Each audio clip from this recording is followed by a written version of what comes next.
1, 2, 3, 4.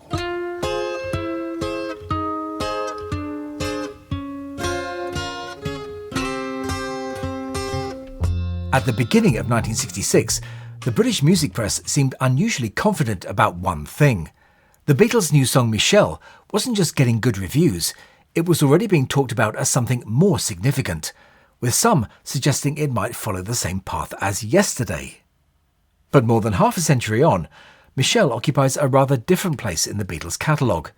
It's admired, respected, and has never really gone away.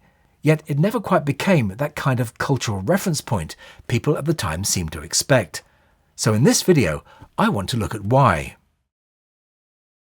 By early 1966, the idea of a McCartney ballad carried real weight. Yesterday had changed the rules, not just for the Beatles, but for pop music itself. A quiet, reflective song could now dominate the charts, be endlessly covered, and cross generations. When Michelle appeared, many assumed this was the natural continuation of that path. What's interesting is that Paul himself didn't seem especially interested in repeating it. In contemporary interviews, he isn't talking about writing another Yesterday. He's talking about where the music is heading next. Unlike Yesterday, Michelle wasn't born in a dream. Its melody had existed for years as a kind of art school party piece. By late 1965, the song had finally been completed, with proper French lyrics added. The core rhythm track, 3 acoustic guitars and drums, was completed in a single take.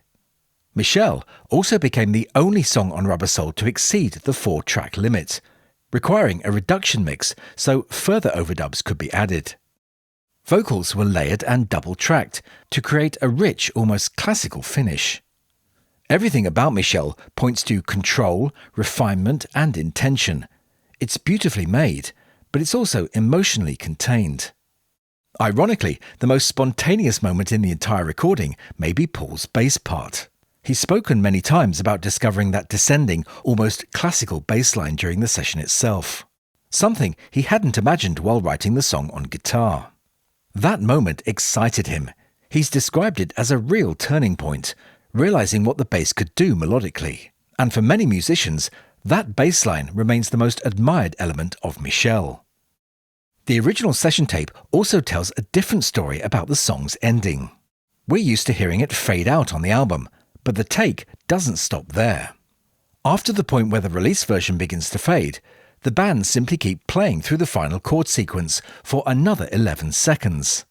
No breakdown, no chatter, just a controlled run to a proper ending on a clean F major chord.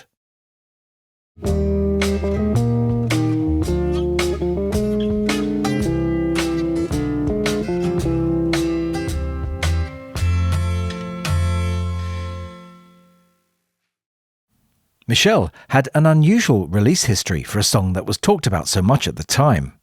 In both the UK and the US, listeners first heard it the same way, as an album track on Rubber Soul.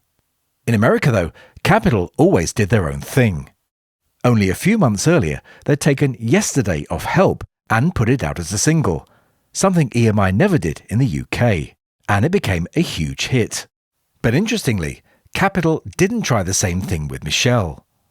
Despite all the talk around it, they left it as an album track. They did, however, make sure buyers noticed it. Some US copies of Rubber Soul carried stickers pointing out this was the only way to hear Paul sing the song, which helped drive those huge American sales.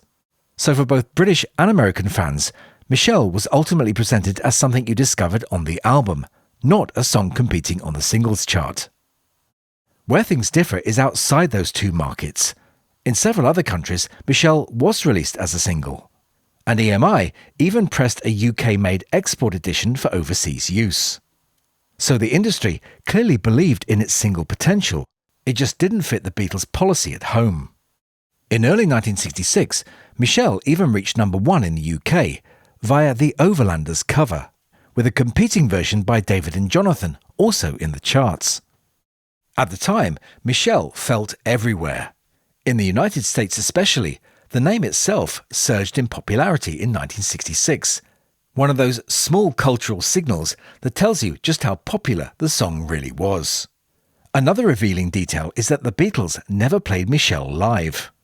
Throughout their final 1966 tour, Yesterday remained Paul's on-stage ballad.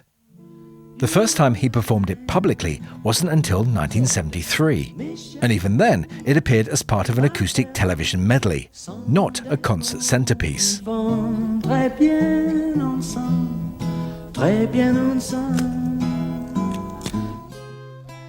When Michel does reappear in later years, it's usually for special occasions.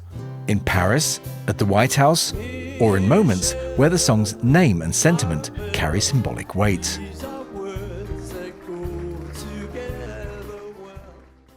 Paul once recalled running into photographer David Bailey shortly after the song's release. Bailey asked him whether Michel was meant to be tongue-in-cheek, a parody of a French chanson. Paul was insulted at the time, but later he understood the reaction. Because in some ways, Michel does sit on a fine line between sincerity and pastiche. And that ambiguity may explain both its early hype and its later distance. To be clear, Michel was never a failure. It won the Grammy for Song of the Year in 1966, and decades later was recognised as one of the most performed songs of the 20th century. For a tune that began life as an art school party piece, that's quite something. But its success took a different shape from the one people imagined at the time. Yet it never quite became the emotional standard that many people in early 1966 expected it to be. So strong was McCartney's standing at the time, that Capitol even briefly considered releasing an album made up entirely of his songs, which you can find out more about in this video. But that's all for this one, so I'll say bye for now and thanks for watching.